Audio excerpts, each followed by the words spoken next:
Are you really training fucking hard enough to transform your physique like these lads have on the team? Look at that skinny old me in Thailand as well. That's today's video's topic. Let's dive straight in. Most lifters think they are training hard. Reality, few actually are. There is quite a lot of comfort in today's fitness industry. There is a lot of bullshit surrounding the fact of how easy apparently you can train to still get results, and everyone's looking for an easy shortcut. I am here to break that in half and get a little bit of old school, good old hard work and ethic into you to realize that if you want to start to build physiques that look like this and have transformations on your own sort of physique like this, that should fucking burn. Because if you're standing in the gym right now or wherever the fuck you're watching this video and you look down and you go, fuck, I don't look like that, and I've been training 5-6 days a week for 3 years, and I have absolutely no reasoning as to why. That should fucking sting. I hope it stings. I'm going to show you how to fix it. The real driver of change isn't your macros, isn't your diet, isn't how much fucking gear you're on, or clean eating. Yes, it is completely possible to completely out-gear yourself and get results, but that is going to fall apart very quickly when the basics aren't there of training intensity. It's the training stimulus you put into your body that gets the results. As soon as I shifted my training, I started to see the results I want. Technique is the foundation, building blocks of how we get to training super intensely and building godlike physiques. So clean technique equals true overload. Otherwise, load is leaking. If we have really bad technique, we're using momentum, we're ego lifting, that there is leaks in performance that otherwise we're not having muscle tension that is causing muscles not to grow. We are using too much momentum on the lat pull down to really sort of throw weight around. This is not how we're going to build muscle mass. It is too, as you can see the signs here, poor range of motion reduces hypertrophy stimulus. Full ranges, greater growth. Now at this point of watching it, there's a whole fucking treasure trove of lengthen partials this, half reps this, tie yourself up BDSM style and just work certain ranges. Those guys are going to stay skinny forever. You do not want to be like that.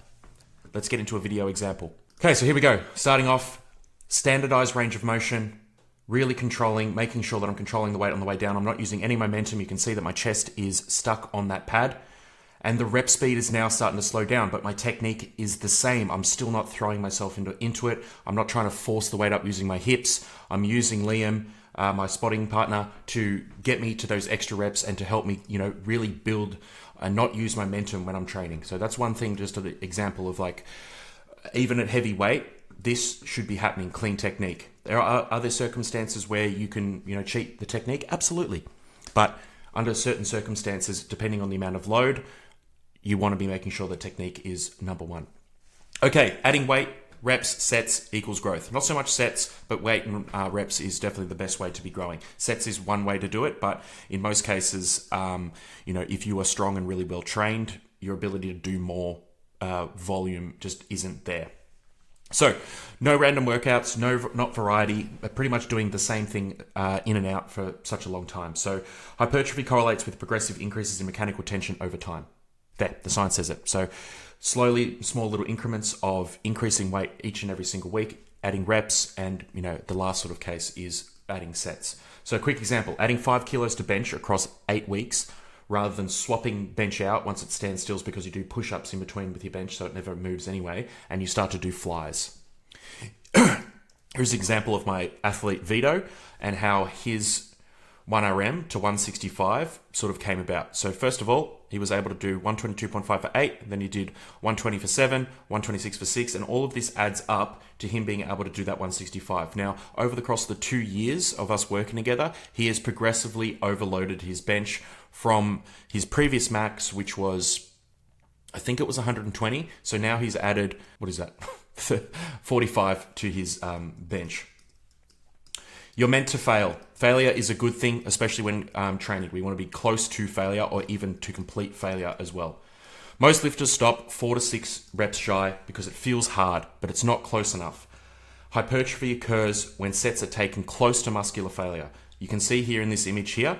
So this is 0 reps in reserve. Here you can see 2. So it says 1 between 0 and 2 is the sweet spot. You can see how many little growth points on this chart is. This is where all the fucking magic happens. You can see as you go further out, there is less and less ability for the muscle tissue to grow. Sure, it all happens within here, leaving sort of 1 to 2 reps from failure is where you're going to grow. You need to be pushing yourself. And this gets harder and harder the more well-trained you are. So this is just something why I do not agree with people saying that diet is hard. Diet is so fucking easy. You just literally eat the same thing day in, day out, and you will get the result. With training, you have to rock up every single time to the gym and chase these reps and chase this weight down to progress. If you have been stuck for 3 years and nothing has been moving, I guarantee you are just not pushing yourself hard enough. It is not your fucking diet.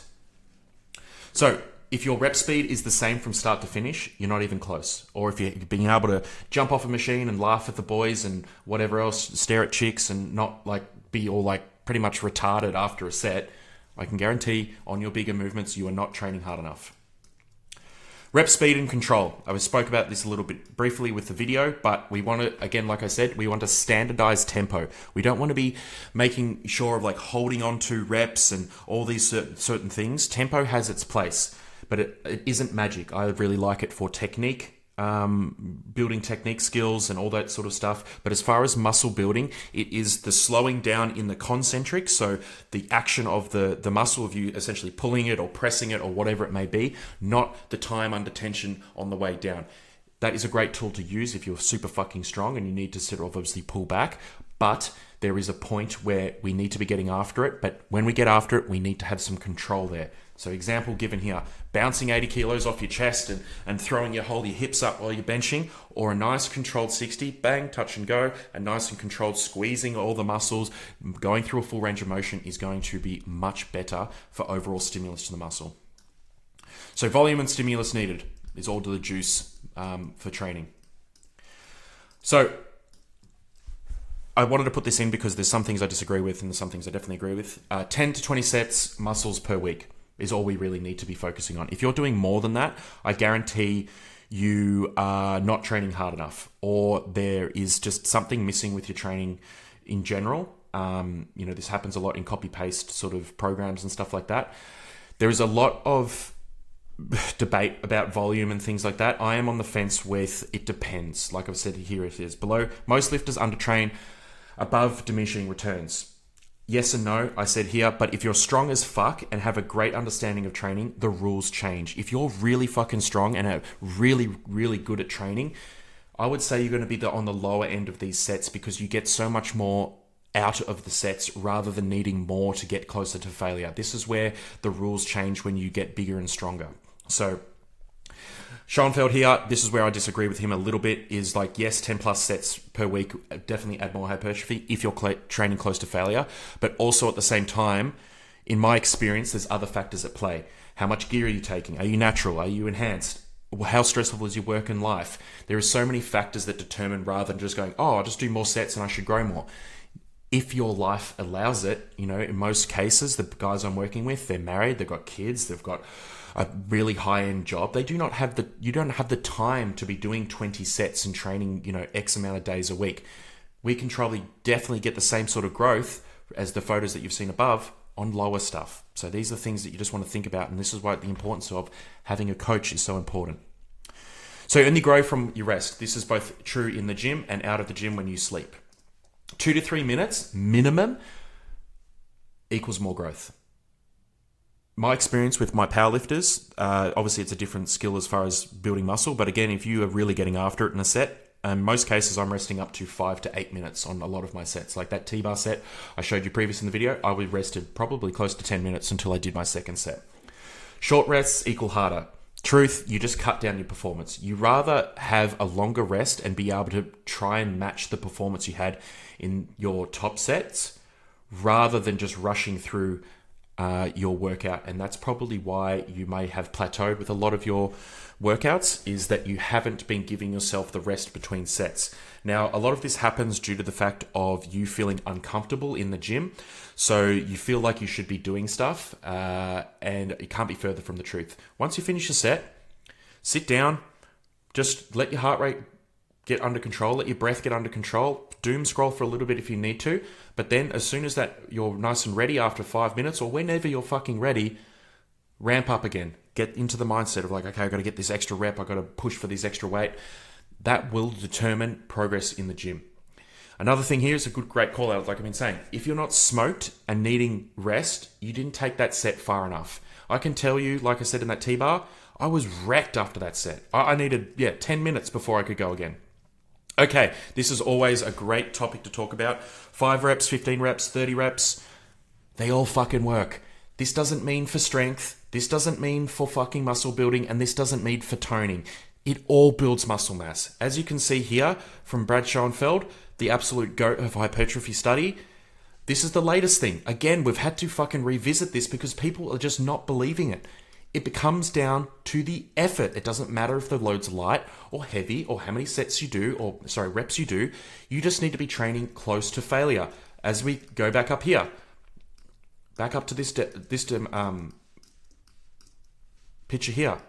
Look, we train close to proximal failure. It doesn't matter how many reps it is. It's the proximity of pushing close to failure that determines the growth. So let's get back down and on track before I start ranting about all sorts of other stuff.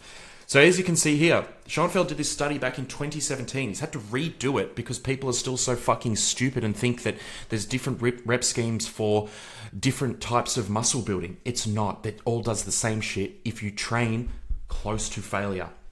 Example, 5 heavy squats, 12 presses, 20 lateral raise are all valid hypertrophy tools. It's the proximity to failure, not magic rep sets. This isn't just something that you do 15 reps and all of a sudden you start burning fat.